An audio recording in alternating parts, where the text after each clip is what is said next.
এক গ্রামে এক কৃষক বাস করত। তার চাষবাসে অনেক লোকসান হয়েছিল। এই জন্য রোজগার কিভাবে হবে সেই নিয়ে খুবই চিন্তিত ছিল সে। কৃষক ও তার বউ এই ব্যাপারেই কথা বলছিল। চাষবাস মনে হয় আমাদের ভাগ্যে নেই, বুঝলে? বৃষ্টিও সেভাবে হচ্ছে না।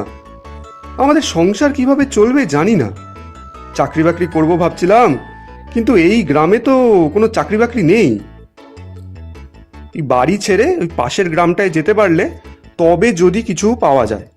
এমনটা বলাতে ওর বউ বলল, চলো আমাদের গ্রামেই কোনো ব্যবসা করি। এমনটা বউ বলল। কি ব্যবসা করব বলো দেখি? আমরা তো বাপু ওই একটা জিনিসই পারি, চাষবাস।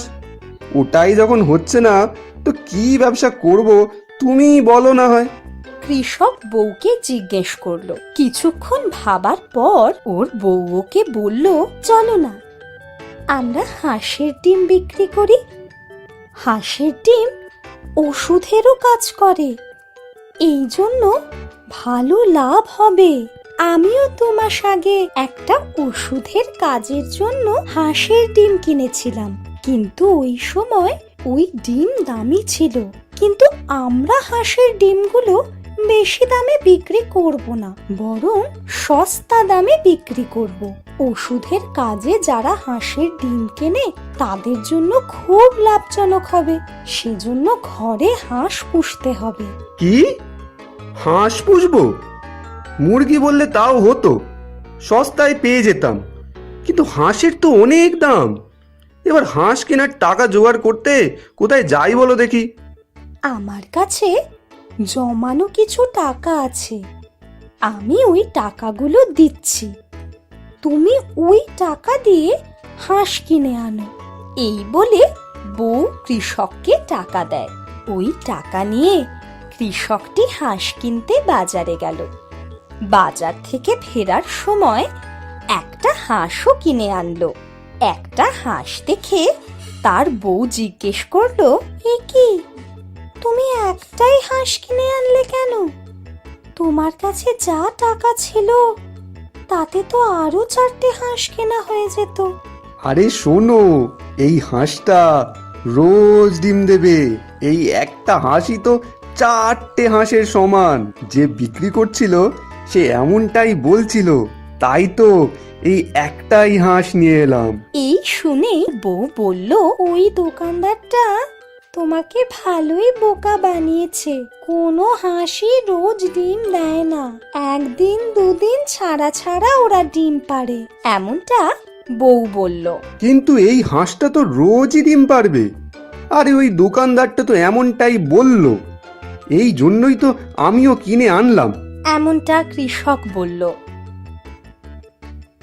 এবার তুমি আর কিছুই করতে পারবে না, ও আর ফেরতও নেবে না। ঠিক আছে, ওকে ভরসা করে এই হাঁসটাকেই পুষি। এই বলে দুজন মিলে হাঁসটাকে গমের দানা খাওয়াতে লাগলো।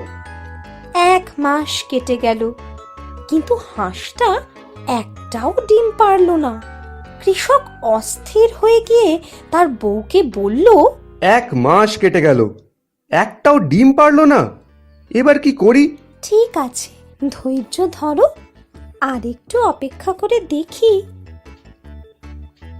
একদিন হাঁসটা একটা ডিম পারলো। উৎসাহ নিয়ে ভালো করে ডিমটা দেখে দুজনেই আশ্চর্য হয়ে গেল, কারণ ওটা একটা সোনার ডিম ছিল।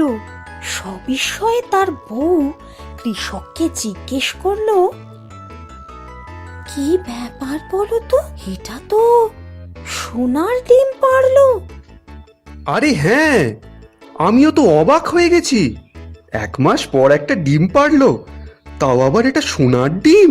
এরপর থেকে ওই হাঁসটা রোজ একটা করে সোনার ডিম পাড়তে লাগলো, আর ওই ডিম বিক্রি করে ওরা দুজন সংসার চালাতে লাগলো। একদিন কৃষক তার বউকে বলল, এই হাঁসটা তো রোজ একটা করে সোনার ডিম দিচ্ছে। আমাদের তো আবার জমি কিনতে হবে, বাড়িও বানাতে হবে। কিন্তু রোজ এই একটা একটা করে ডিম বিক্রি করে জমি কিনে বাড়ি বানাতে হলে তো অনেক মাস সময় লেগে যাবে। তার থেকে চলো বরং একটা কাজ করি, এই হাঁসটাকে মারি, মেরে ওটার পেট কেটে সমস্ত ডিম আমরা একসাথে বের করে নিই। এরকমটা কৃষকটি বলতে লাগলো। এটা শুনে ওর বউ রেগে গিয়ে বলল, এরকম বোকার মতো কথা কিভাবে বলছো? ওই হাঁসটা কতদিন আমাদের সোনার ডিম দিয়েছে, আজ আমরা যে পেট ভরে খেতে পারছি সেটা ওই হাঁসটার জন্যই। তোমার মধ্যে কি একটু মনুষ্যত্ব নেই? ওটাকে মেরে ওটার পেট থেকে ডিম বের করার কথা ভাবলেই বা কি করে? আমরা রোজ যদি একটা করে ডিম বিক্রি করি তাহলেও সেই টাকা জমিয়ে আমরা 2 মাসের মধ্যে জমি কিনে বাড়ি তৈরি করতে পারবো। আমাদেরকে একটু ধৈর্য ধরতে হবে, তাড়াহুড়ো করলে কিছুই তো পাবো না। এমনটা ওর বউ বলল। কৃষককে ধৈর্য ধরতে হবে এটা সে ধীরে ধীরে বুঝতে পারলো এবং সে তার বউকে ধন্যবাদ জানালো।